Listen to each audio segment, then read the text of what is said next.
1월 21일 오늘 하나님의 말씀은 마태복음 8장 18절부터 봉독합니다.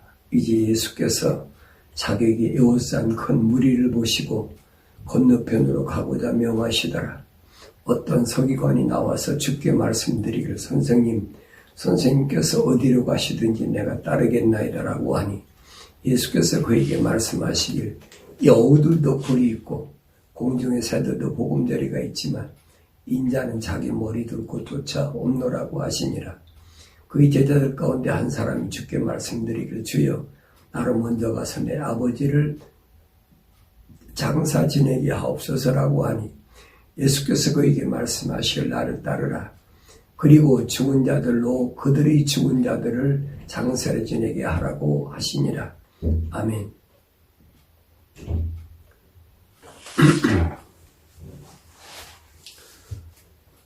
그리스도인들이 세상을 살아가면서 가장 위협받는 것이 뭐냐? 그것은 모든 사람들과 똑같은 죽음이라는 것이 가장 두려워하는 그런 상황인 것을 우리는 쉽게 알 수가 있습니다. 성경은 죽음이라는 것에 대하여 뭐라고 설명하고 있느냐? 사탄 마귀가 루시퍼가 나를 위협하고 있는 것, 죽음이라는 것이 뭐냐? 철학과 과학에서는 말하지 않지만은 성경은 무엇이 나를 죽음과 연결시키느냐? 죄라는 것이 죽음이라. 죄의 싹은 사망이라는 겁니다. 그러니까 죄가 없으면 죽음도 없다는 거지. 이 세상에 들어온 사람이 죄 없는 사람이 어디 있습니까? 인간은 태어날 때부터 죄 가운데서 잉태됐다. 그렇게 성경은 증거하고 있어요. 그러나 철학이나 과학에서는 뭐라면 어린아이가 무슨 죄가 있느냐? 갓 태어난 어린아이가 무슨 죄가 있느냐? 그러니까 어린아이는 아무 죄가 없으니까 걔들은 착하니까 천국 간다라고 그렇게 미화시키고 있어요. 근데 성경은 뭐라고 말합니까? 내가 죄악 중에서 잉태됐다 그랬어요. 그러니까 사람은 세상에 들어올 때 이미 아담의 후손으로 들어왔기 때문에 아담이 가졌던 죄, 우리는 일반적으로 원죄라고 그러죠. 그 죄는 벗어날 수가 없다는 거예요. 그래서 항상 이 세상에 일단 들어오면, 누구든지 들어오면 무엇이 발목을 잡느냐? 죽음이라는 것이 발목을 잡습니다. 죽음이라는 것이 이제 하나의 족쇄로 채워져서 누구든지 벗어날 수가 없게 되어버렸어요. 그것을 과학에서는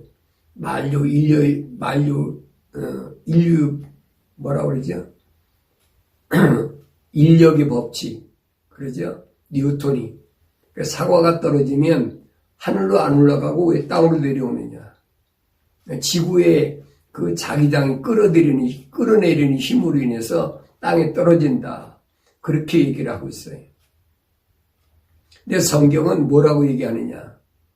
성경은 그것이 뭐 때문에 그러느냐? 죄 때문이라 그랬어요. 그 죄의 대가가 뭐냐? 하와가 하나님의 약속을 믿지 못하고 하나님 명령에 불순종한 그 대가로 아담과 하와가 에덴 동산에서 쫓겨났다. 쫓겨나서 나니까 그들이 어디로 돕니까? 이 땅으로 떨어져 버렸어요. 하나님의 동산으로 땅에 떨어졌습니다. 그때부터 인간에게는 뭐가 왔느냐? 죽음이라는 게 왔는데 그 죽음이 오기 전에 하와에게 뭐가 있느냐? 임신의 고통이 있다 그랬어요. 임신의 고통. 그게 뭐냐? 임신의 고통은 맨스, 곧 피잖아요. 피로 인해서 인간은 육신은 생명이 있게 되고 그 육신의 생명이 있는 동안은 뭐 지배를 받느냐? 환경이 지배를 받는데 그 환경의 지배를 누가 하느냐면 루시퍼가 한다는 얘기예요. 그러니까 사람은 세상에 들어오면서부터 이미 발목에 잡혀서 갇혀버렸어요.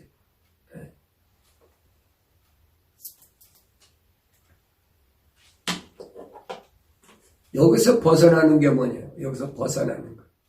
여기서 벗어나는 게 죄에 대해서는 죽고 예수님이 십자가 보혈로 죄사함 받은 하나님의 자녀들은 부활하는 부활 사건이 그 부활을 믿지 못하지요.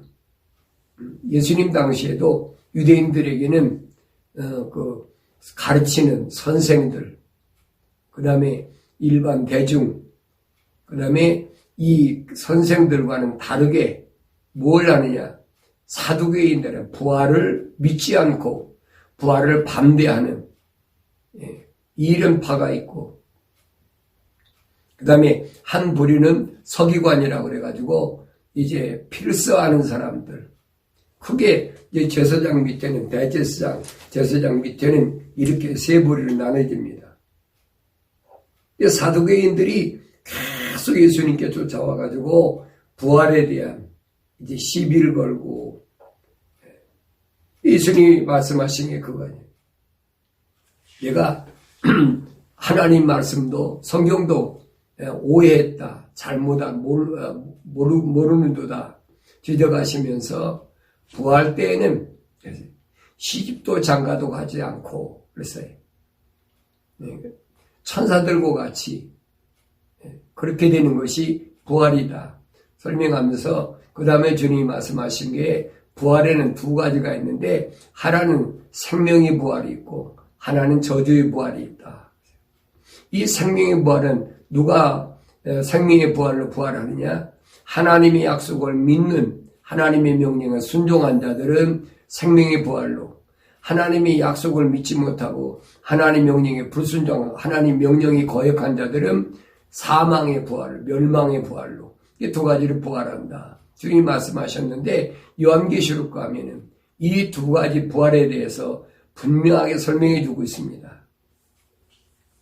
오늘 본문에 기록된 내용을 보면은 예수님이 수제자라고 그러죠. 베드로의 그 장모 집에 갔을 때 베드로의 장모가 열병이 걸렸다. 예수님이 치료해 주셨어요. 근데 그때 많은 사람들이, 이 성경에는 큰 무리라 그렇게 씁니다. 큰 무리가 얼마나 되는지 모르지만은, 뭐 몇백 명, 몇천 명 되는지 모르지만은, 그냥 큰 무리라고 그랬어요. 그러니까, 예수님께서 병도 고쳐주시고, 귀신도 내쫓아 주시고, 예수님이 병 고치고, 귀신 내쫓아 주실 때 보면, 말씀으로 하셨대. 말씀으로 이 악한 것들을 다 물리치고 치료해 주셨다. 그런데 얼마나 많은 사람들이 주님을 에워쌌는지 성경엔 큰 무리라고 그랬습니다. 그리고 오늘날 같으면 여러분 어때? 뭐 부흥회나 뭐 이런 말씀 증거한다고 그러면 사람들이 안 모이면 어떻게? 많이 모일 때까지 기다리자고 그랬죠. 좀 더 홍보하자. 많이 모일 때까지. 그런데 예수님은 큰 무리를 보시고 오히려 뭐냐? 건너편으로 가자고 명하시더라 그랬어요. 오늘 우리하고는 정반대잖아요. 우리는 많은 사람들이 많이 모여들기를 원하는데 예수님은 거기에 관심이 없어요. 얼마나 많은 무리가 모였느냐 안 모였느냐 그게 관심 있는 게 아니에요. 예수님은 한 영혼, 다시 말하면 하나님의 호흡으로 지음받은 잃어버린 양 하나를 위해서 이제 여기 떠나자라고 그렇게 말씀하십니다. 그런데 그때 어떤 서기관이 나와서 주께 말씀드리길 선생님께서 어디로 가시든지 내가 따르겠나이다라고 하니 그랬어요. 서기관이 일반 사람이 아니 대제사장이나 제사장 밑에서 필서하는 사람, 이스라엘 백성들에게는 미시나이, 어린아이 갇힌 미시나이나 또 좀 잘하면 탈무드라는 걸 가지고 가르치잖아요. 그것들은 다 뭐냐면 모세오경을 그 사람들이 제작한 겁니다. 이게 모세오경이 아니에요. 모세오경을 자기들이 맞게 만드는 거지.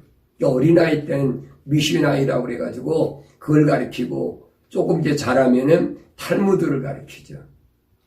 우리는 그걸 가르쳐서 그 사람들이 모세오경을 가르친다고 그러지만 사실은 아니. 그것을 실생활에 잘 맞도록 요즘 말하면 각색한 거라고 그럴까요?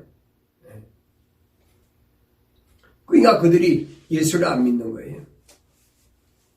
그런데 그 서기관이 예수님께 나와서 뭐라고 얘기를 하느냐.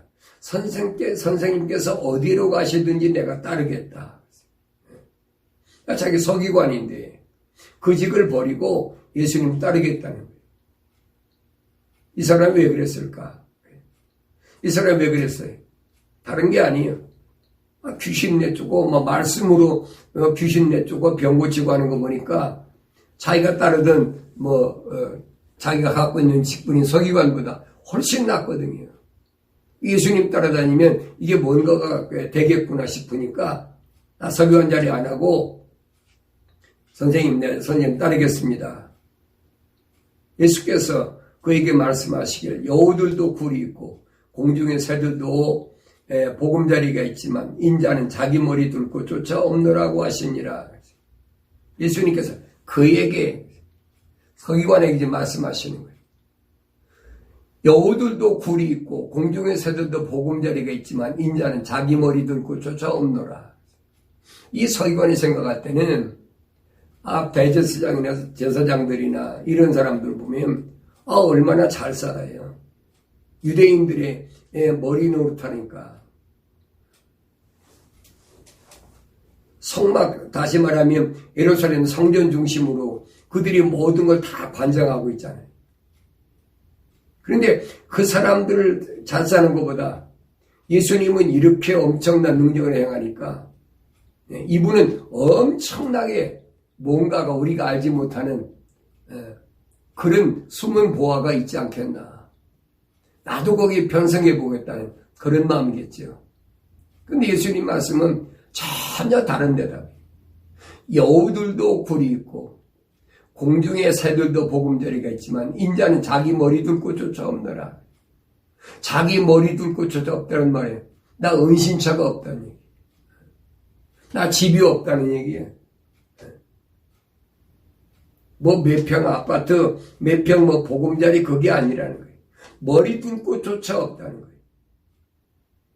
그러니까 여우만도 못하고 공중의 새만도 못하다는 거지. 한마디 표현해서요. 그래 많은 사람들이 뭐라고 그럽니까? 예수님은 청렴결백하시니까. 그렇게 알아듣는 사람들이 그렇게 해석하고 하는 사람도 얼마든지 있어요. 예수님이 하신 말씀은 그 말씀이 아니거든요. 이 세상은 내가 거할 곳이 아니라는 거예요. 여우들도 세상에서 거하고 공중의 새들도 세상에 거하지만은 나는 세상에 거할 존재가 아니라는 거예요. 근데 너는 나 따라온다는 게 뭐예요?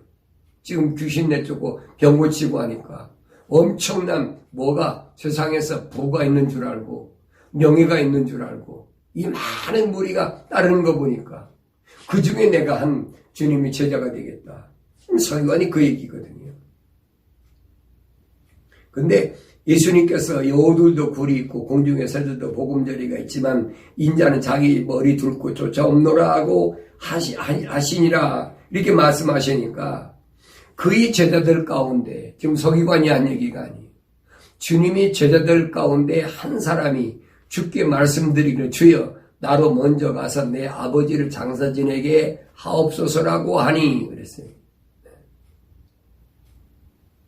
주님께 선택받은 제자 가운데 한 사람이 그 누군지는 모르죠. 뭐라고 그래? 나로 먼저 가서 내 아버지를 장사 지내게 하옵소서. 자기 포기하겠다는 거예요. 왜? 그 말 한마디 때문에. 여우들도 굴이 있고 공중의 새들도 집이 있는데 난 머리도 끝도 없어. 그러니까 나 제자들이 포기하겠다는 거야. 그 핑계를 뭐라고 댔느냐. 가서 내 아버지를 장사 지내게 없어서 그랬어요. 가서 내가 먼저 가서 내 아버지를 장사 지내게 없어서. 그래 아버지가 죽었다는 성경에 그 제자가 자기 아버지가 죽었기 때문에 주님을 떠났다 그런 적이 있습니까? 없잖아요.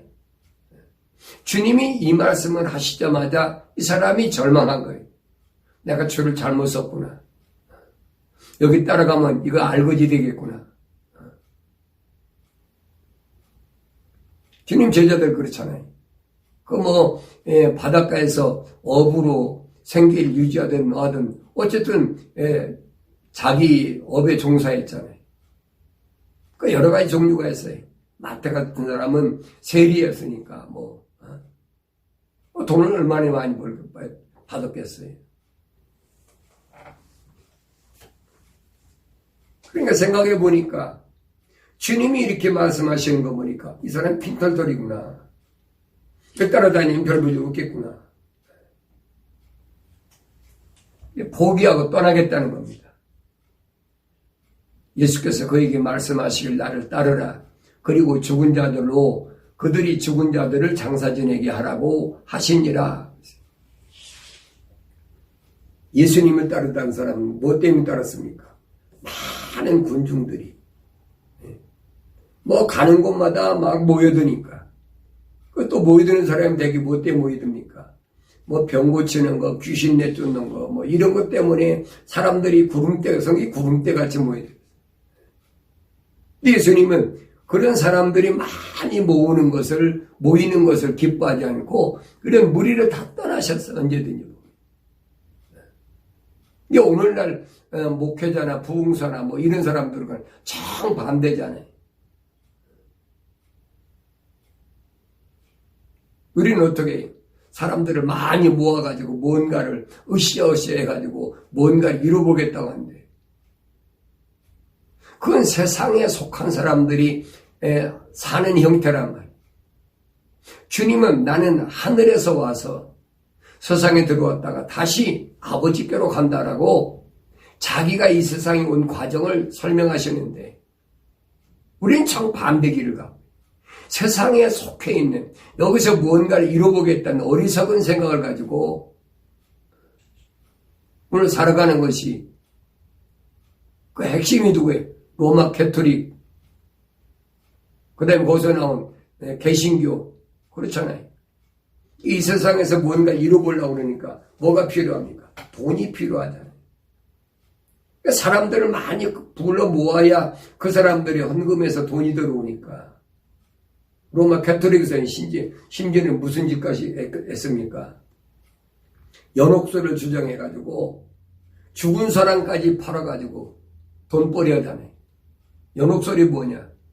네 부모나 형제나 아내나 남편이나 자녀가 죽었을 때 그가 죄를 사하지 않고는 지옥 가니까, 걔가 죽었더라도 지금 연옥이라는 데 갇혀 있으니까. 다시 말해 연옥이란 말은 연기가 가득한 옥에 갇혔다는 얘기. 그러니까 그 사람 죄를 사하려면 죄의 대가로 돈을 내라는 겁니다. 그러니까 그 죄를 사해가지고 좋은 데 갈 수 있다고 그러면 그거 무슨 짓 못합니까? 별짓 다 하지요.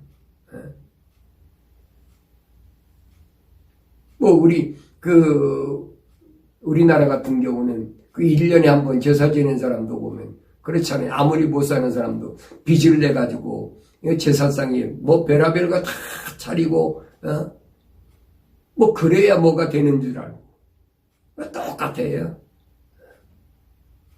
그 로마 캐토릭에서 연옥소를 주장해가지고 착취하잖아요. 왜? 세상에서 뭔가를 이루기 위해서.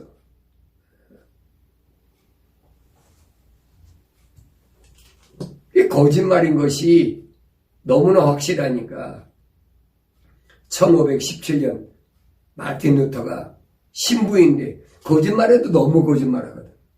속죄권을 팔아먹고 돈을 매내면 그 죄를 사한다. 그래갖고 요즘 말하면 티켓을 하나씩 주는 거예요.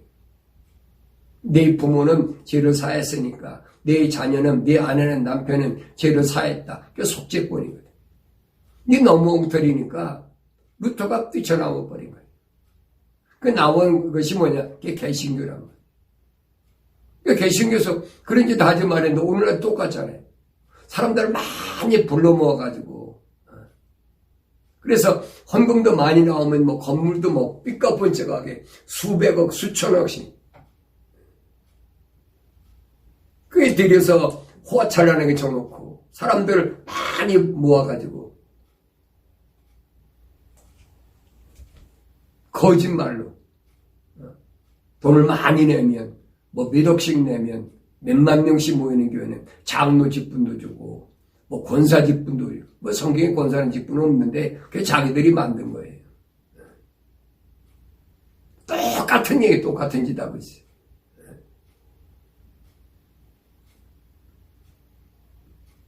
근데 예수님은 뭐라고 말씀하신? 여우도 굴이 있고 공중에서도 집이 있는데 난 머리 둘 곳이 없어요. 근데 예수님 따라간다면서 우리 정반대로 가고 있다니. 지금 내가 정반대로 가고 있나? 올바른 길을 가고 있나 한번 생각해 보세요.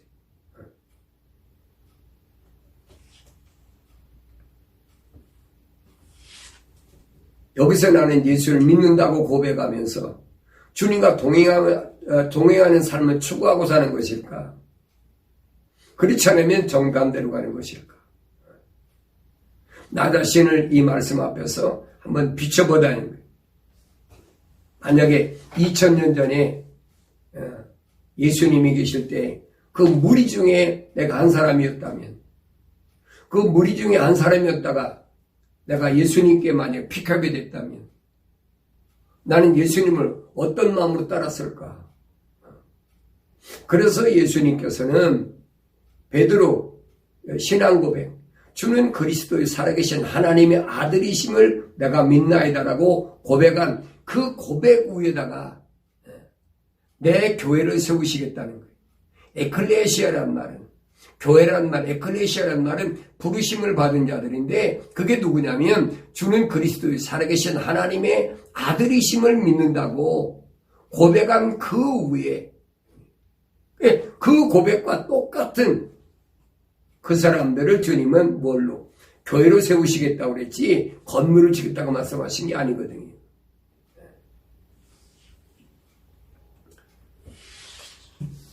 주님을 따르고자 할 때 오늘 나의 발목을 잡는 게 뭡니까?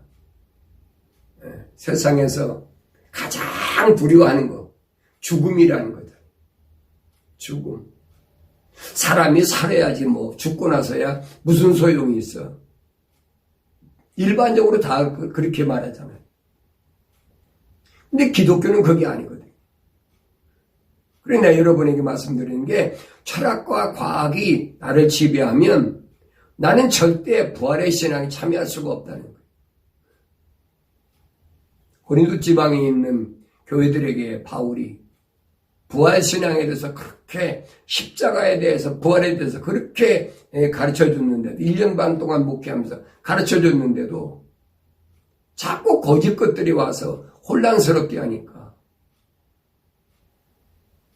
바울이 그러잖아요. 부활에 대하여 뭐라고 설명합니까? 밀과 보리를 심었는데 밀과 보리가 그냥 있냐? 밀과 보리 껍데기가 썩어있고 싹이 나잖아. 이거 자연의 이치잖아. 이거 모르는 사람이 어디 있어요? 그런데 어떻게 언제 우리가 부활될 수 있습니까? 이러고 묻는 사람들이 있다는 얘기. 이 바울 사도가 썩을 몸이 썩지 않은 몸으로 죽은 몸이 죽지 않은 몸으로 마지막 날발에 순식간에 호련이 다 변화될 테니까. 근데 물과 피가 다 쏟아졌으니까. 그래야 이 지구에서 내가 탈출할 수 있다. 사탄 마귀 죽음이 위협에서 내가 벗어날 수 있다라고 지금 바울 사도가 설명하는 겁니까? 우리가 그 말을 올바로 알아들을 수가 있어야지.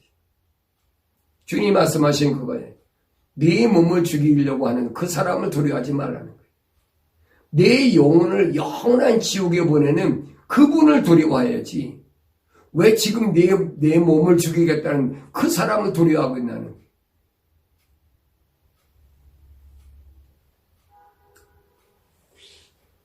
내가 주님을 따르고자 할 때 내 발목을 잡는 게 무엇일까 하는 겁니다. 내 발목을 잡는 게 그거잖아요. 먹을 거, 입을 거, 마실 거. 그게 뭐예요? 죽음과 직결되는 거니까. 주님은 그거에 대해서 두려워하지 말라고 말씀하시잖아요. 우리 날마다 기도한다고 합니다. 하루에 3번 기도한다. 하루에 몇 시간 기도한다. 별소리다. 내가 기도하고 묵상할 때, 주님을 사모한다고 내가 고백할 때, 내 마음은 어떤 마음이에요? 나는 어떤 마음을 가지고 주님과 동행하고 주님을 사모하는 마음을 갖습니까? 죽음이 두렵지 않은 사람은요, 항상 주님과 교제하는 거예요. 하나님 아버지와 교제가 이루어지는 거예요. 누굴 통해서? 중보자이신 예수 이름을 통해서. 그러니까 항상 기도하고 쉬지 말고 기도하고 항상 기뻐하고 범사에 감사하라. 이것이 하늘에 계신 너희 아버지의 뜻이니라. 그게 되나요? 죽음이라는 것을 가지고 와서 나를 위협하는데, 공갈 협박하는데. 근데 이 공갈 협박에 넘어가는 사람이 누가 넘어가느냐? 말씀과 기도로 거룩해지지 않은 사람이 넘어갈 수밖에 없어요. 거룩하지 않은 사람은 그 앞에 굴복할 수밖에 없는 거예요. 그러나 말씀과 기도로 거룩한 사람은 항상 기뻐하고 쉬지 말고 기도하고 범사에 감사하는 거지.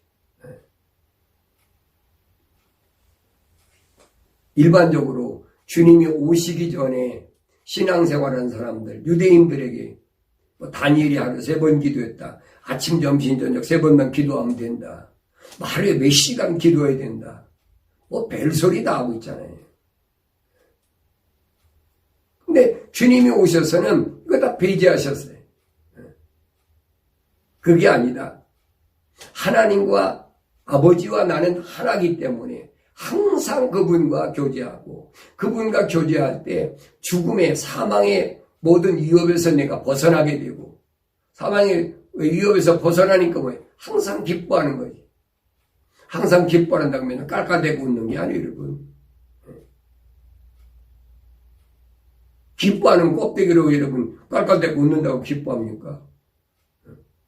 그 껍데기로 맨날 깔깔대고 웃은 거 미친 사람이지. 그 얘기가 아니거든요. 쉬지 말고 기도하는 것도 뭐예요?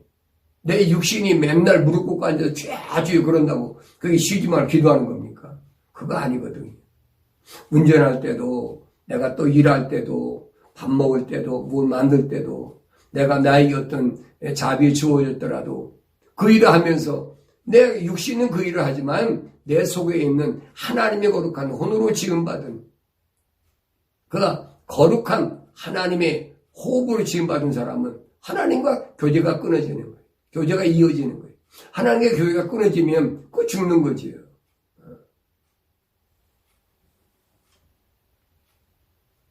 그래서 내가 세상을 살아갈 때 사탄 마귀가 루시퍼가 나를 가장 위협하는 것이 뭐냐? 이 세상에 사는 동안은 항상 마지막은 뭐냐? 그게 죽음이라는 걸 가지고 위협을 합니다. 이걸 우리가 올바로 알면 이런 것에 흔들리지 않습니다. 하나님과의 나의 관계가 올바로 됐다면 이런 공갈 협박에 우리가 넘어지질 않죠. 위협을 받지 않는다는 겁니다. 그래서 바울 사도는 로마에 있는 성도들에게 뭐라고 얘기하면 그분께서는 미리 아신 자들을 자기 아들의 형상과 일치하게 하시려고 그랬어요. 미리 아신 자들, 다시 말하면 하나님의 호흡으로 지음받은 하나님의 호흡으로 거룩한 생명의 호흡이 들어간 그 사람들, 미리 아신, 세상에 들어오기 전에 이 말입니다. 세상에 들어오기 전에 미리 아신 자들. 그 성경은 여러 가지 설명하고 있잖아요. 내가 세상에 나기 전에 우리 어머니 뱃속에 있을 때 하나님께서 나를 일일이 다 조성하셨다. 다윗이 시편 139편에 그 얘기를 하고 있잖아요. 바울 사도도 뭐라고 그럽니까? 내가 어머니 뱃속에 있을 때 하나님께서 나를 어떻게 쓰시려고 그렇게 만드셨다. 그게 미리 하신 자들이거든. 그 미리 하신 자들을 뭐하냐? 자기 아들의 형상과 일치하게 하시려고 그랬어요. 자기 아들 예수, 하나님의 아들인 예수와 일치하게 하나가 되게 하시려고. 뭐가 하나 돼? 생각과 마음이 하나가 되게 하시려고 예정하셨다. 미리 정하셨다 이 말이에요. 갑자기 된 것이 아니에요. 세상에 나와가지고 살아보니까 내가 뭘 정했다. 그거 아니에요. 그건 기독교 아니에요. 사탄 마귀 사상이에요. 또 장로께서는 예정론이라 그래요. 하나님께서 만세전 날 택하셨기 때문에, 예정하셨기 때문에 나는 아무렇게 살아도 하나님께서 예정하신 대로 간다. 이거 거짓말이거든. 이는 그를 많은 형제 가운데서 첫 태생이 되게 하려 하심이라. 하나님의 큰 그림. 그 큰 그림이 뭐냐면 아들 예수를 이 땅에 보내셔서 그가 인간이 가지고 들어온 아담의 후손이 가지고 들어온 그 죄 문제, 죽음의 협박 가운데 있는 그 죄 문제, 거기서 벗어나게 해야 된다는 거예요. 사탄 마귀가요, 죽음을 가지고 인간을 올가매려고 그러지만은 하나님은 비장의 카드를 갖고 계셨어요. 그 사탄 마귀가 모르는 거예요. 그 비밀 카드가 뭐냐면 사탄 마귀가 세상에 들어온 모든 사람의 발목을 잡고 있는 죽음이라는 그 쇠사슬에서 벗어나게 하는 비장의 카드, 그게 부활이거든요. 십자가는 죽였다 그러면 하나님 뭐예요? 그 다음 카드, 부활을 가지고 하나님께서는 그대로 살리시는 거예요. 이게 하나님의 거룩한 창조의 비밀이에요. 사탄이 몰랐으니까. 그러니까 하나님의 아들인 예수를 십자가에 못 박아 죽으면 그걸로 끝나는 줄 알았어요. 근데 그가 성령으로 부활하실 건 사탄이 알았습니까? 몰랐지요. 근데 혹시 살아날까봐 그래가지고 예수님을 그 아리마대 요셉의 그 돌 무덤 속에다가 장사 지내고 끝에다가 큰 돌로다가 가로막아 놓고 병사들이 지키고 별짓 다 했잖아요. 이 부활은 세상에 있는 어떤 것으로도 막을 수가 없는 거예요. 왜 그렇습니까? 시간과 공간의 고해를 안 받으니까. 그러니까 막을 수가 없는 거죠. 예수님 부활하셨는데 여러분 부활하신 모습이 예수님 생전의 모습과 같았습니까?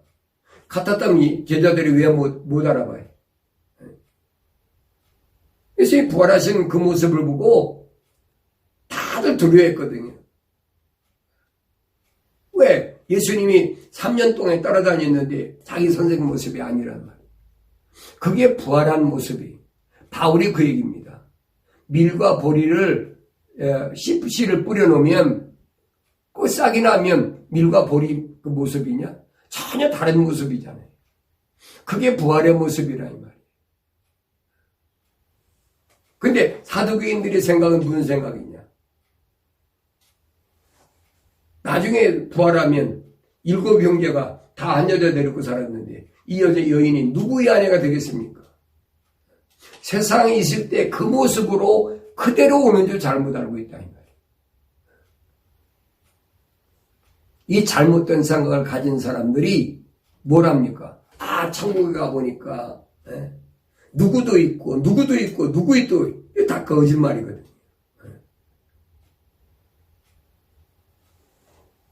절대 여러분 그거 아셔야 돼요.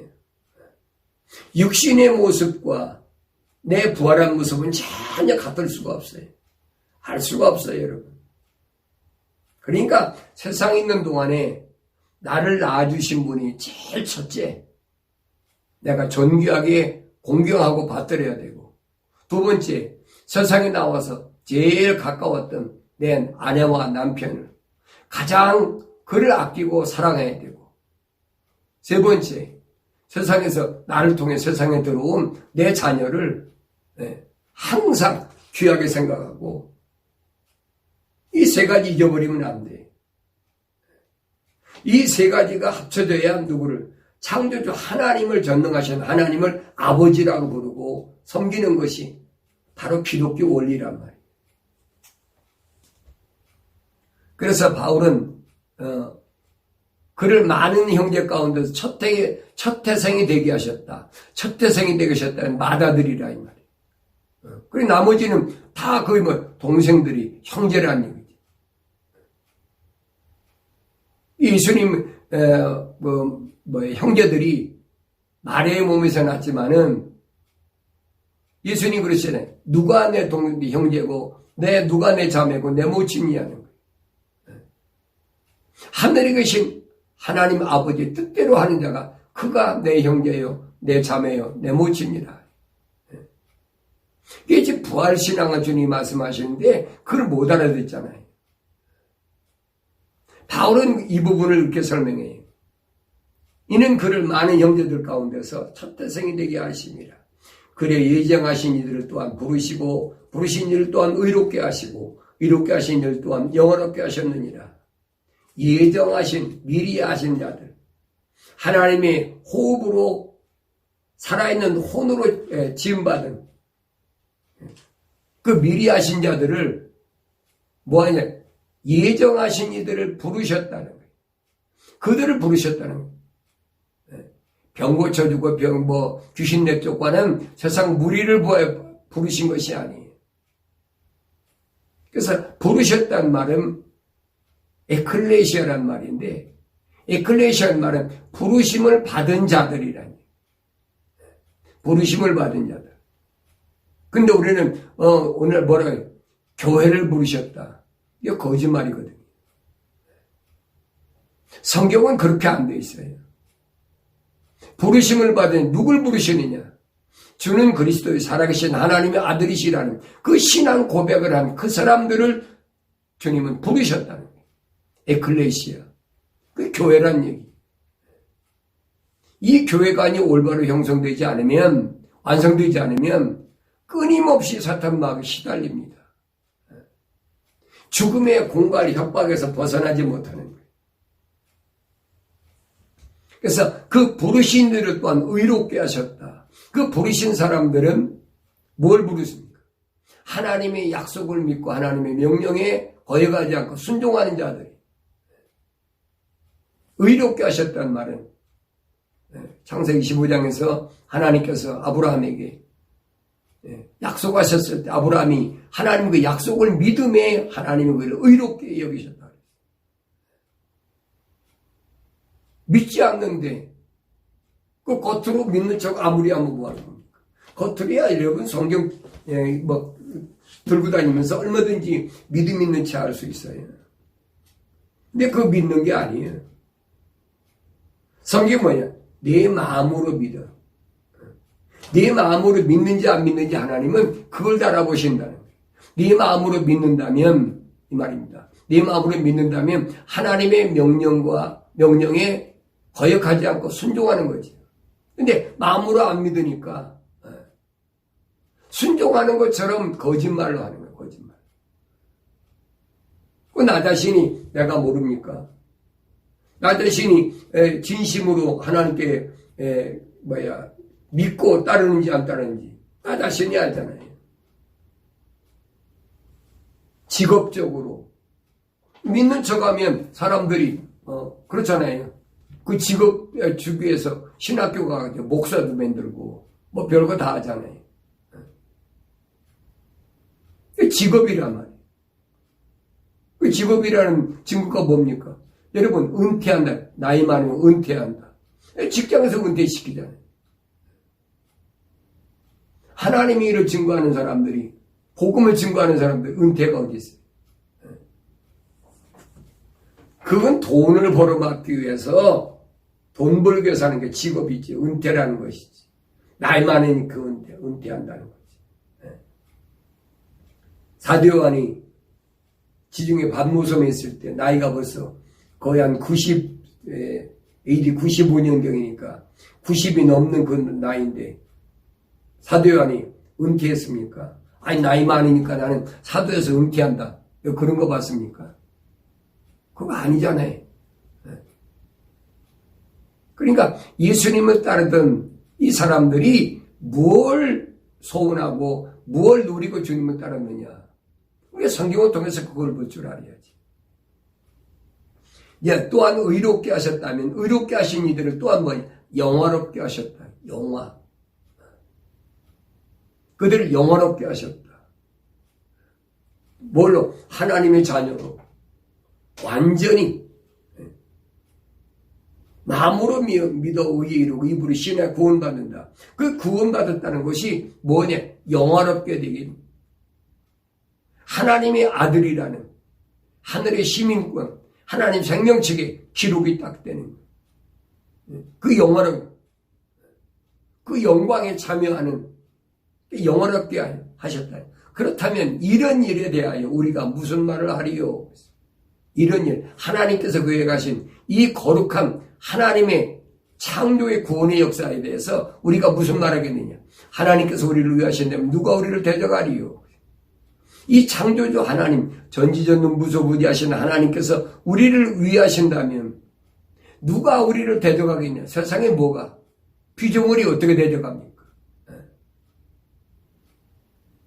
세상에 피조물이 어떻게 하나님의 자녀를 대적합니까? 그들이 뭐 위협을 하고 죽음이라는 걸 들이대고 위협을 하고 별것 다 하지만은 그가 위협당하지 않는다는 거예요. 자기 아들을 아끼지 아니하시고 우리 모든 사람을 위하여 내어주신 분이 어찌 그 아들과 함께 또한 모든 것을 우리에게 값없이 주시지 아니하겠느냐. 자기 아들까지 내주셨는데 자기 아들과 똑같이 일치하게 만들려고 하는 하나님과 거룩한 호흡으로 지음받은 그 하나님 자녀들, 교회를 위해서 부르시는 의로운 자들, 그를 위해서 하나님 뭘 아끼시겠느냐? 아끼시지 않지요. 아들보다 귀한 게 뭐가 있어요? 하나님께서 택하신 자들에게 누가 혐의를 씌우리요? 의롭다 하신 분은 하나님이시니라. 나를 의롭다고 하신 분은 하나님이시. 왜? 말씀으로 의로워지니까. 약속을 믿고 그 약속에 순종하니까 그 명령에 거역하지 않으니까 그를 하나님은 의롭다고 하시는 거예요. 그러니까 이 세상에서 살아가면서 사탄 마귀가 죽음이라는 걸 가지고 나를 위협하고 공포 분위기를 조성하고 뭐 별짓 다 하잖아요. 근데 하나님은 나를 의롭다고 인정하시는데 뭐가 두렵나는 거지. 여러분 에녹 보세요. 300년 동안 아들과 딸들을 낳으면서도 하나님과 동행했어요. 이게 무슨 말인가 아셔야 돼요. 가정생활을 하면서도 얼마든지 하나님의 약속을 믿고 하나님의 명령에 거역하지 않고 순종한, 근데 하나님과 동행하는 거지. 노아도 보세요. 노아가 600세대 된 해에 그때 홍수가 났잖아요. 아내와 세 아들과 그 다음에 며느리까지 이 8식구가 구원받았다라고 성경은 가르쳐주고 있잖아요. 하나님과 동행한다는 말은 시집장가 가지 말고 뭐 그렇게 살라는 얘기가 아니에요. 얼마든지 하나님의 호흡으로 지음받은 사람은, 하나님의 거룩한 성령이 내주한 사람은 충분히 세상의 어떤 위협이나 이것을 감당할 수가 있다는 거예요. 하나님 말씀에 순종하고 예수 그리스도의 증거를 가진 자들은 얼마든지 세상의 환경이 나를 위협할지라도 거기에 두려워하지 않는다. 누가 정죄하리요? 죽었다가 다시 살아나신 분은 그리스도시라. 죽었다가 다시 살아나신 분은 그리스도시라. 부활한 사람이 어디 있어요? 예수님이 죽었다 다시 살아나신 분이죠. 그분은 또한 하나님의 오른편에 계셔서 우리를 위해 중보하시느니라. 예수님께서 자기만 부활하신 게 아니에요. 그가 부활하셨다가 제자들에게 보이시고 부활체가 무언가를 보이시고 그리고 40분에 승천해서 하나님의 오른편에 앉으셔서 우리를 중보하신다. 나의 중보자는 예수 그리스도밖에 없어요. 중보하신다. 중간 역할, 다릴 역할 하신 하나님과 나와 아들과 아들의 관계에 다리 역할이 예수 그리스도께서 하시는 거예요. 그래서 나는 길이요 진리요 생명이라 나로 말미암지 않고는 아무도 누구도 아버지 앞에 올 사람이 없다는 거예요. 이 말씀들은 전부 다 무엇과 직결되느냐? 부활신앙과 직결된다. 예, 바울사도는 누가 우리를 그리스도의 사랑에서 떼어놓을 수 있으리요? 환난이나 공경이나 박해나 기근이나 헐벗음이나 위험이나 칼이랴. 그 세상 거 가지고 하나님과의 관계가 끊어집니까? 창조주 하나님과 나와의 관계가 피조물의 나의 관계가 끊어집니까? 끊어질 수가 없다는 거지. 누가 그리스도의 사랑에서 우리를 띄워놓겠느냐? 환난, 곤경, 박해, 기근, 헐벗음, 위험, 칼이랴. 그거 가지고 하나님과 사랑해서 내가 끊어집니까? 그 끊어진다면 그거 거짓말이죠.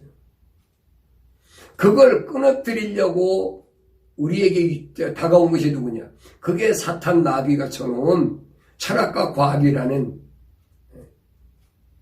이 잘못된 것들이 계속 날 위협하는 거예요. 기록된 바와 같으니 우리가 주를 위하여 온 종을 죽임을 당하였으며 도살당한 양으로 여김을 받았나이라고 하였느니라. 그래서 우리가 누구예요? 미리 아심받은 자들. 하나님께서 자기 아들과 동등하게 만드시려고 하나님께서 예정하신 그 사람들은 어떻게 삽니까? 주를 위하여 온 종임을 죽임을 당하였으며 온 종일 24시간 동안 죽음의 위협이 있는 거예요. 계속해서. 그 다음에 도살당한 양으로 여김을 받았나이다. 어린 양이 십자가에 못 박혀 죽은 것처럼 그렇게 여김을 받았다는 거예요. 그러니까 24시간 내가 살았다고 하면 안 되는 거예요. 바울이 그랬잖아요. 내가 매일 죽노라. 바울이 매일 죽는다고 여러분 사람이 한 번 죽으면 그걸 끝나지 뭐 매일 죽습니까? 끊임없이 나한테 사탄 마귀가 와서 도전하잖아요. 너 이러면 죽어. 안 먹으면 죽어. 헐벗으면 너 고달퍼. 베라벨이 협박을 다 하잖아요. 그러니까 어린 양이 죽임을 도살당한 양으로 여김을 받은 것 같이 그렇게 사는 것이 그게 뭐냐? 주를 따라가는 길이에요. 이 주님이 제자들도 도망가는 거예요. 내가 집에 가서 우리 아버지 돌아가시면 장례 지내고 그리고 와서 내가 오겠습니다. 자기 아버지가 언제 죽을지 어떻게 알아요? 그 제자 포기하겠다는 거지. 오늘날도 마찬가지예요. 많은 사람들이 예수 믿겠다고 신앙생활을 했다고 와가지고 생활하다 보니까 예수 믿으면 장사도 잘 되줘야지 장사도 안 되고 예수 믿으면 건강해져야지 건강도 안 되고 이 뭐 세상 사람하고 똑같은데 내가 굳이 거기 다닐 필요가 뭐가 있어? 똑같은 얘기예요. 많은 것을 이 세상에서 성취해 보겠다는 어리석은 생각. 그렇지 못하면 실패한 나고자 같은 인생 되는 것. 그렇게 생각하는 사람들이 있다니. 왜 그렇게 가르치니까? 야, 봐라, 예수 이름으로 뭐 병도 고치고, 예수 이름으로 뭐 귀신도 내쫓고, 다 했잖아. 예수 이름으로 그렇게 돼. 그러면서 그런 가문이설로, 거짓말로 사람들 몰라. 돈을 착취하는 거지. 재산을 착취하는 거지. 그런 것들은 로마 캐토릭의 사상과 똑같다는 거예요.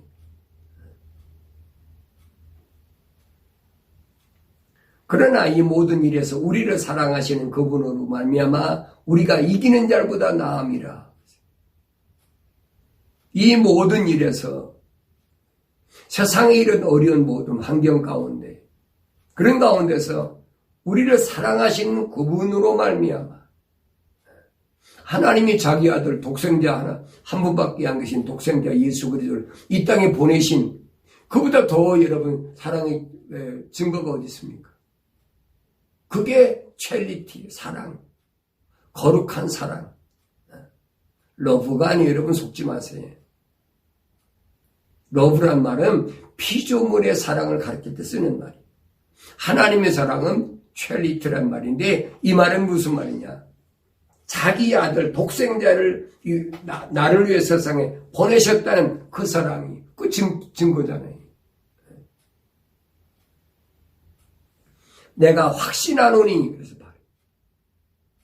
바울이 얘기해. 내가 확신하노니 생명이나 사망이나 천사들이나 정사들이나 권세들이나 현재 일이나 다가올 일들이나 높음이나 깊음이나 어떤 다른 피조물이라도 우리를 그리스도 예수 우리 주 안에 있는 하나님의 사랑에서 떼어놓을 수 없으리라. 이 피조의 세계에서는요 하나님과 나와 관계를 떼어낼 수가 없어요. 여러분 보세요. 세상을 많이 산 사람이나 이제 사는 사람들이나 내가 살아온 과정에서 어떤 어려운 환경을 통해서 사탄 마귀가 나를 절망시켰는지 얼마나 많은 환난과 고비를 겪었는지 저는 그걸 누구보다도 몸으로 많이 체험한 사람 중에 한 사람이에요. 명예적으로, 물질적으로, 건강적으로 별의별 유혹을 다 했거든요. 그러나 내가 끝까지 하나님의 말씀, 하나님의 약속의 말씀을 믿고 하나님의 명령에 순종하는 삶을 살 수 있는 것은 하나님의 명령에 거기까지 않고 살 수 있는 것은 내 안에 무엇이 하나님의 거룩한 호흡으로 지음받은 증거란 얘기.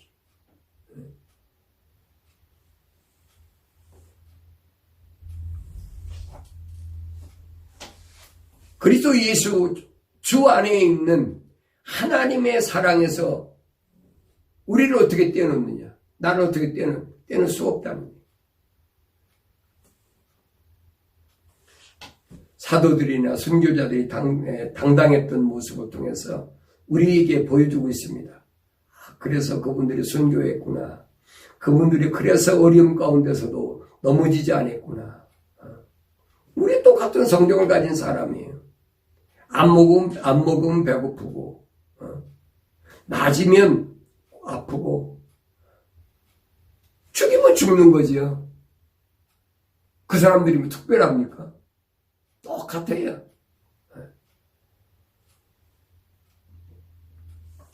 그래서 첫째 봉인을 열고, 둘째 봉인 열고, 셋째, 넷째, 다섯째 봉인을 열 때 보니까 그랬어요. 흰말 단자가 나오고, 흰말 단자가 뭘 가지고? 활을 가지고 등장하잖아요. 예수님은 활 같은 거 안 쏘세요. 이 활을 가지고 등장한 자는 누굴 가리키느냐? 사탄 마귀 사상을 가지고. 뭐 하려고? 하나님의 자녀들을 향하여 지금 불화살을 쏜다라고 에베소 6장에서 바울 사도가 증거하고 있잖아요. 불화살을 가지고 쏘면 우리가 믿음의 방패를 무장한 하나님의 백성들은 방패로 가로막으면 못 쏘지요. 그런데 그 불화살을 맞으면 사탄 마귀 불 화살을 맞으면 그 화탄의 사탄 마귀의 인을 맞은 거예요. 화인 맞았다. 성경엔 바울이 그 화인 맞았다. 불로 도장 찍었다, 사탄이. 그 사람이 특징이 뭐냐? 감각이 없어요. 거짓말도 뭐 밥 먹도 돼. 아무 감각이 없어. 죄라는 의식이 없어요. 그냥 어떻게 하면 이 육신이 잘 먹고 잘 입고 명예롭고 모든 사람에게 내 추앙받고 그거지.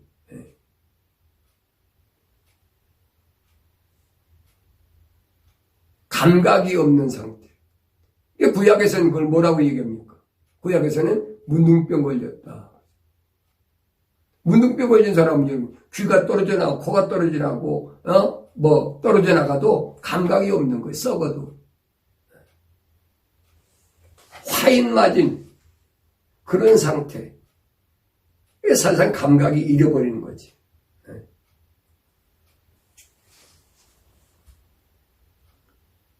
둘째 봉인을 열 때 보니까 붉은 말 탄 자가 등장합니다. 붉은 말 탄 자, 붉은 사상, 적화 사상, 사탄의 사상. 셋째 봉인을 때 보니까 검은 말 탄 자가 돼. 검은 말 탄 자 뭐예요?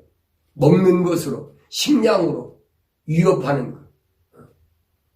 질병 만날 때 이렇게 온다는 거지. 넷째 보니까 청황색 말 탄 자, 뭘 가져오냐? 사망을 가져온다. 사망. 결국은 사망을 가지고 위협한다는 거예요. 근데 계시록 6장 9절에 보니까 어린 양이 다섯째 봉인 여실 때 내가 보니 제단 아래에 있는 하나님의 말씀과 그들이 가진 증거 때문에 죽임당한 자들이 혼들이 있는데 그랬어요. 뭐 때문에? 하나님의 말씀과 그들이 가진 증거가 뭡니까? 하나님의 아들 예수 그리스도의 십자가의 부활의 증거예요.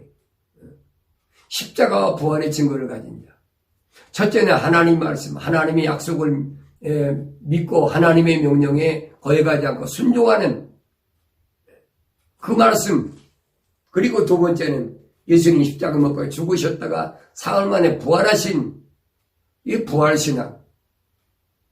고린도전서 15장에서 바울이 복음은 그랬죠. 십자가와 부활이라 분명히 확실하게 설명해 주고 있어요. 이것 때문에 죽은 자들이 혼들이라 그랬어요. 죽은 자의 몸이 아니 혼들이지요. 그러니까 하나님의 거룩한 호흡으로 지음받은 사람도 얼마든지 하나님 거룩한 호흡으로 지음받았기 때문에 하나님 명령에 순종하다 보면은 이 세상에서 위협받고 죽을 수 있고 육신은 죽을 수 있다는 거예요. 그들이 큰 음성으로 부르짖어 말하기를 오 거룩하시고 참되신 주여 땅에 살고 있는 그들을 심판하시어 우리의 피를 갚아주실 날이 얼마나 남았나이까. 이게 순교자들의 호소거든요. 그러자 그들 각자에게 흰 옷을 주시면서 그들의 동료 종과 형제도 그들처럼 죽임을 당하여 그 수가 채워질 때까지 잠시만 더 쉬라고 말씀하시더라 그랬어요. 순교자들에게. 세상에 뭐 잘못한 게 없어요. 뭐 죄진 게 없어요. 불법 때문에 죽은 거 아니에요. 다만 하나님의 명령에 순종하고 하나님의 약속을 믿음으로 그럼 예수 그리스도의 십자가 죽음과 부활에 대하여 증거한 그 증거 때문에 죽은 자들. 이들이 세상에 억울하게 죽었다. 그러니까 그들이 하소연하잖아요. 우리 억울한 죽음을 언제 이 피를 갚아주겠느냐.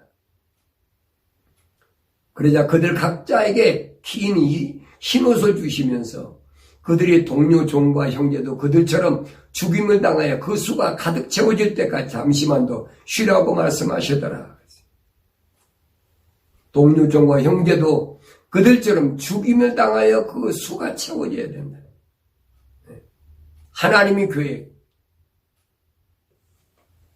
순교자의 수가 찰 때까지 그 순교자의 수가 채워지기 위해서는 뭐가 필요하냐? 환난이라는 게 있어요. 환난이라는 게. 환난이 없으면 여러분 순교자가 어떻게 생겨요? 아무나 순교하는 게 아니죠. 그럼 이 순교자들과 긴 옷을 입은 이 순교자들과 흰 옷을 입은 성도하고는 어떤 차이가 있을까? 여기서 긴 흰 옷을 입은 이들은 통치자라. 그냥 성도는 흰 옷을 입었지만은 이 순교자들에게는 긴 흰 옷을 입었다. 차이가 있어요. 계시록 7장 9절에 보니까 이 일 후에 내가 보니 보라 모든 민족들과 족속들과 백성들과 언어들에서 온 셀 수 없는 큰 무리가 흰 옷을 입고 그들의 손에는 종려나무 가지를 들고 보좌 앞과 어린 양 앞에 서서 이 일들이 언제입니까? 넷째 나팔 지나고 다섯째 나팔 불 때에 5개월 메뚜기 난리 5개월이면 150일 노아가 방주에 있던 홍수가 세상을 창궐할 때 그때처럼 150일 동안에 5개월 메뚜기 난리 악한 것들이 세상을 점령해서 극에 달할 때 그때 마지막 10일 동안에 엄청난 고난이 있어요. 거기에서 나온 셀 수 없는 큰 무리가 있어요. 근데 그 무리는 모든 족속과 민족과 백성들과 언어들로 지구촌에 있는 모든 민족 가운데서 예수 십자가 보혈로 구속받은. 그래서 요한계시록 5장 9절에 보면 예수 십자가 보혈로 구속받은 지구에 있는 모든 언어와 백성과 족속과 그 다음에 민족들 이들 가운데서 뭐가 나옵니까? 셀 수 없는 큰 무리 흰 옷을 입고 나온단 말이에요. 그러면서 그들이 뭘 찬송하느냐? 큰 음성으로 소리지어 말하기를 구원이 보좌에 앉으신 우리 하나님과 어린 양에게 있도다라고 하더라. 이 흰 옷 입은 무리가 누군가? 이 장로가 묻습니다. 그때 장로 가운데 한 사람이 대답하여 나에게 말하기를 흰 옷을 입은 이 사람이 누구며 어디서 왔느냐 하기에 내가 그에게 말씀드리기를 주여 당신이 아시나이다 하니 그가 내게 말하기를 이들은 대환란에서 나온 사람들이며 자기들의 옷을 씻어 어린 양의 피로 희게 하였느니라 그랬어요. 대환란에서 나왔다. 그러니까 흰 옷 입은 무리가 대환란을 통과하지 않고 흰 옷 입은 무리다? 그건 거짓말이죠. 그러니까 이 말씀을 봐도 여러분 환란 전에 휴거된다는 말은 새빨간 거짓말이잖아요. 이 세대주의 정말론이 얼마나 허황된 거짓말인가. 우리가 좀 더 성경을 구체적으로 자세히 상고해보면 금방 나타나요. 이것들이 얼마나 거짓말하고 속여왔는지를. 이들은 대환란에서 나온 사람들이며 자기들이 옷을 찢어 어린 양의 피로 희게 하였느니라. 예수님이 십자가 보혈이 아니면 절대 희게 할 수가 없어요. 흰옷을 입을 수가 없단 말이에요. 그래서 이 흰옷이 뭐냐? 의가 뭐냐? 성도들의 의는 거룩한 행실이라. 하나님의 약속을 믿고 하나님의 명령에 순종한 이것이 흰옷을 입은 하나님의 거룩한 백성들이 그러므로 그들이 하나님의 보좌 앞에 있으며 그의 성전에서 그를 밤낮 섬기고 보좌에 앉으신 분께서 그들 가운데 거하시리라 그랬어요. 그들 가운데 흰옷 입은 무리 가운데 거하시는데 그들이 다시는 굶주리지 아니하고 다시는 목마르지도 아니할 것이며 태양이나 어떤 열기도 그들 위에 내리쬐지 못할 것이라. 1월 성신 하나님께 지음받은 모든 것들이 태양이나 달이나 별이나 세상에 있는 어떤 피조물도 이들 위에 어떤 유해 대상이 되지 않는다는 거예요. 태양도 달도 어떤 열기도 그에 내리쬐지 못하는데 그의 피조물들이 뭘 가지고 위협하겠습니까? 안 된다는 거예요. 계시록 20장 보면 또 내가 보좌들을 보니 그들 위에 앉았는데 그들이 그 위에 앉았는데 심판이 그들에게 주어졌더라 그랬어요. 누굽니까? 흰옷 입은 목베임을 당한 자예요. 또 예수의 증거에 대한 하나님의 증거와 하나님의 말씀으로 인하여 목배임을 당한 사람들의 혼들도 보았는데 그들은 짐승에게나 그 형상에게 경배하지 않았을 뿐만 아니라 그의 표를 그들의 이마 외나 손에도 받지 아니하였더라. 그러므로 그들은 살아서 그리스도와 함께 천년을 통치하리로다. 천년 동안을 주님이 천년왕국 세우셨을 때에 누구 때문에 이 흰옷 입은 무리 그리고 순교자들 긴 흰옷을 입은 순교자들 이들과 함께 천년 동안을 세상에서 왕국을 이루신다. 근데 그러나 죽은 자들 가운데 그 나머지는 천년이 끝날 때까지 다시 살아나지 못하리라. 내 말이 아니잖아요. 이 흰옷 입은 무리와 거룩한 하나님의 생명의 부활로 부활된 자, 이 사람들이 이면 이 천년왕국에 못 들어오는 거예요. 이것이 첫째 부활이라. 첫째 부활에 참여하는 자가 복되고 거룩하도다. 둘째 사망이 그들을 다스리는 권세가 없고 오히려 그들이 하나님과 그리스도의 제사장들이 되 천년 동안 그와 함께 통치하리로다. 약속이잖아요. 천년 동안 만왕하신 주님과 함께 세상을 통치한다는 거예요.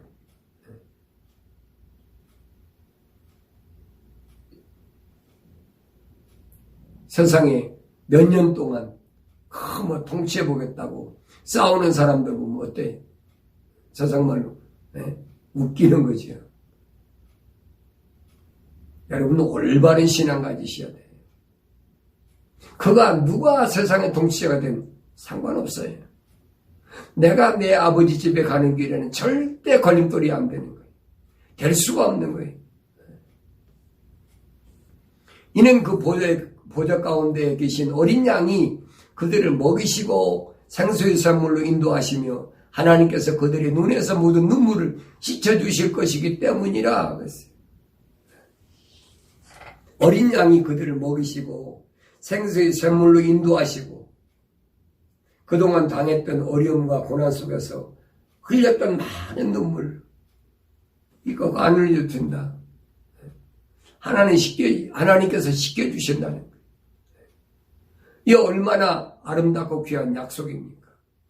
이 약속이 있는데 뭐 때문에 여러분 두려워하시고 이것 때문에요.